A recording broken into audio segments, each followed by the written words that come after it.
आज आम आलोचना करवा परिवार एक वैकुंठपुर।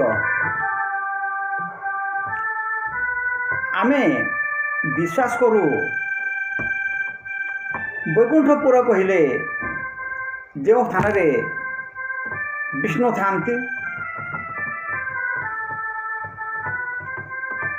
एवं सांगरे लक्ष्मी रही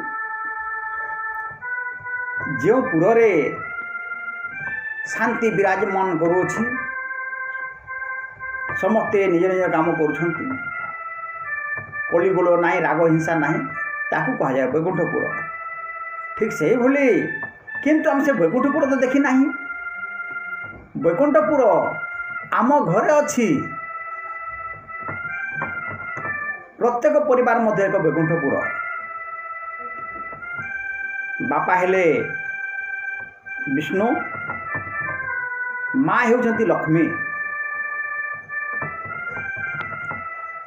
जेमिति विष्णु लक्ष्मी विचार विमर्श करी काम करती, ठीक सेमिति परिवार रे बापा माँ विचार विमर्श करी परामर्श करी भावी चिंती करी काम करती। आज क्यों काम करिबा, आसंता काली क्यों काम करिबा, कि भली भाव में करिबा, जहा द्वारा कामटा ठीक भाव में परिचालित होता है। बापा हेले परिवार मुखिया, तांको समस्ते सम्मान दियंती। एवं देखा गले आज सीना चौकी है, बापा जो जगह बसुले बापांकर आसन टिके उच्चरे थाए आ मांकर आसन सामान्य टिके 4 आंगुलीर नीच थाए। बापा पाखर बसिकरी माँ सब आलोचना करते। तापरे जो भाई माने रहिले आगे समस्त घरे 8 भाई 10 भाई 18 भाई 4 भाई 6 भाई एमती थिले। एबे सरकार नियम अनुसार 2 किंबा गोटे ही यथेष्ट करुच्ची, जोटा कि परिवार नियंत्रण योजना। आगे प्रत्येक परिवार रे बहु संख्यार लोक थिले। जो परिवार रे भाई भाई यदि मिलमिशी रहिबे, राम लक्ष्मण भरत शत्रुघ्न भली यदि मिलमिशी चलिबे, सही परिवार एक वैकुंठपुर। जदि जमी पाई घर पाई टंका सुना पाई यदि भाई भाई मध्य यदि कली लागिबे, ताहले सही परिवारटी ध्वंस होगा पाई बेसी समय लागिबो नाही।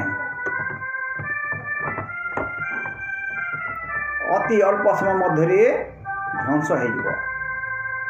कहीं जो मैंने भाई भाई मध्य यदि कली लगिला, से जगह बापा माँ मध्य कहीं नुहंती, बापा माँ को मध्य आउ पचारे ना।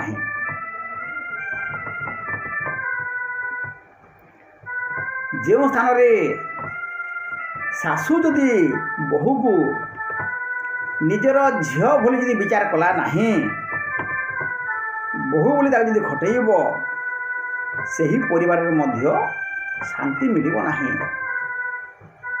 जदि बहु जदि भाविला मो शाशु मते झील भली स्नेह करछंती, आदर करछंती, उपदेश देउछंती, बहुटी मध्य आनंद रे काम करिब, परिवारर समस्तकर सेवा करिब, तेबे जे परिवार शांति रे नगरी हो जिवो।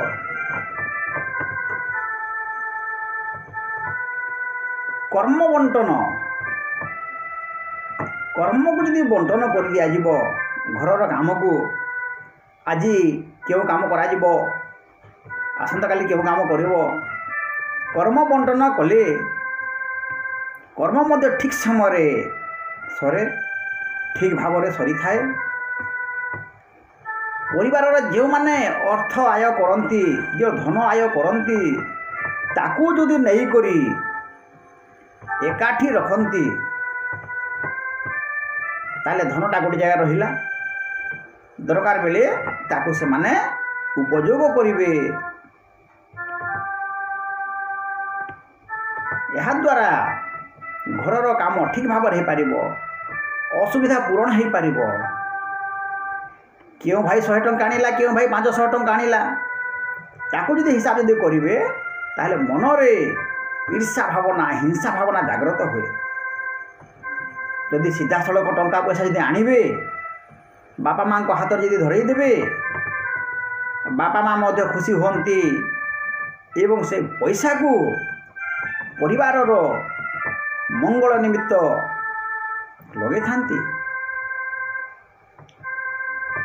ବାପା ମା' ଯଦି ଠିକ୍ ଉପଦେଶ ଦେଉଥିବେ ପୁଅ ଝିଅଙ୍କୁ, ତେବେ ପୁଅ ଝିଅ କେବେ କର୍ତ୍ତବ୍ୟ ପଥରୁ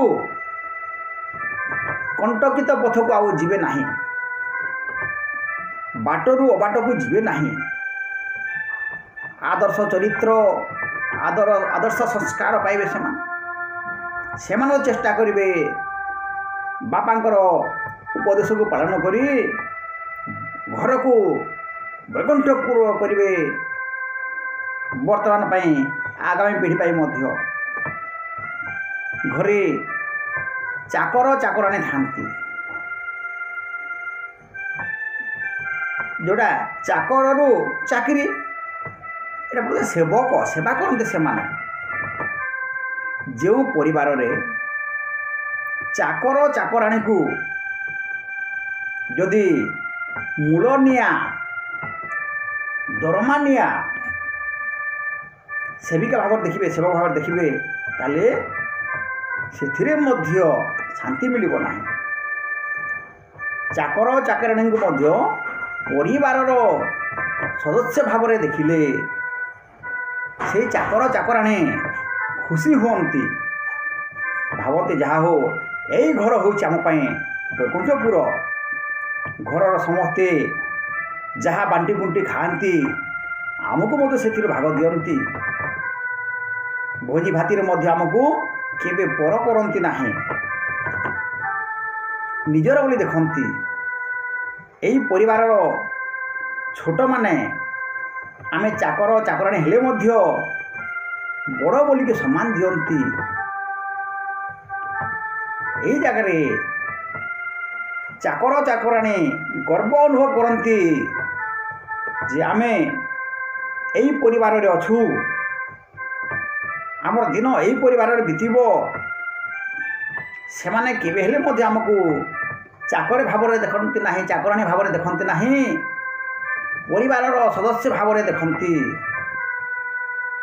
ସେମାନେ କେତେ ଖୁସି ହୁଅନ୍ତି। ଏହି ହେଉଛି ପ୍ରକୃତିର ବୈକୁଣ୍ଠପୁର।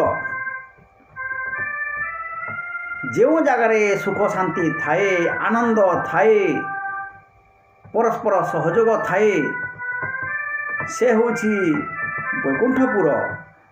ଆରେ ବୈକୁଣ୍ଠପୁର ବୋଲି ଆଉ କିଛି ନାହିଁ। କୌଣସି ଜାଗାରେ ବୈକୁଣ୍ଠପୁର ଯିବା ପାଇଁ ଗାଡ଼ି ମଟର ନାହିଁ, କି ବସ୍ ନାହିଁ, ରକେଟ୍ ନାହିଁ, କୌଣସି ଜିନିଷ ଯିବ ନାହିଁ। ଏହି ପରିବାର ହେଉଛି ବୈକୁଣ୍ଠପୁର। ଅମୃତ ସମାନ ଅଟେ ଆହା ସେଇ ଘର, ପରସ୍ପର ସ୍ନେହ ଯହିଁ ଥାଏ ନିରନ୍ତର। ଯେଉଁ ଘରେ ପରସ୍ପର ମଧ୍ୟରେ ସ୍ନେହ ଥାଏ, ଭକ୍ତି ଥାଏ, ବଡ଼ମାନଙ୍କୁ ସମ୍ମାନ ଦେବା, ଭକ୍ତି କରିବା, ଛୋଟମାନଙ୍କୁ ସ୍ନେହ କରିବା, ଆଦର କରିବା ଯଦି ଲାଗି ରହିଥାଏ, ସେହି ପରିବାର ହେଉଛି ବୈକୁଣ୍ଠପୁର। ସେହି ପରିବାରକୁ ରୋଗ ଦୁଃଖ ସୁଖ ଦୁର୍ବିପାକ ହଠାତ୍ ପାଦ ମାଡ଼ିପାରେ ନାହିଁ, ଦାଣ୍ଡରୁ ହିଁ ଫେରିଯିବ। କାହିଁକିନା ଏ ରୋଗ ବୈରାଗ ମୋତେ ଜାଣନ୍ତି ଯେ ଏଇ ଘରେ ଏକତା ଅଛି, ଏଥିରେ ଆମର ସ୍ଥାନ ନାହିଁ। ତେଣୁକରି ଆମେ ସମସ୍ତେ ମିଳିମିଶି ଚଳିବା, ପରିବାର ମଧ୍ୟରେ ମିଳିମିଶି ଚଳିବା, ପଡ଼ୋଶୀ ସହିତ ମିଳିମିଶି ଚଳିବା, ସାହି ସହିତ ମିଳିମିଶି ଚଳିବା, ଗାଁ ସହିତ ମିଳିମିଶି ଚଳିବା, ସାରା ପୃଥିବୀକୁ ଯଦି ନିଜେ ଭାବି କର୍ତ୍ତବ୍ୟ କରିବା ତାହେଲେ ସାରା ପୃଥିବୀଟା ଗୋଟିଏ ବୈକୁଣ୍ଠପୁର ହେଇଯିବ।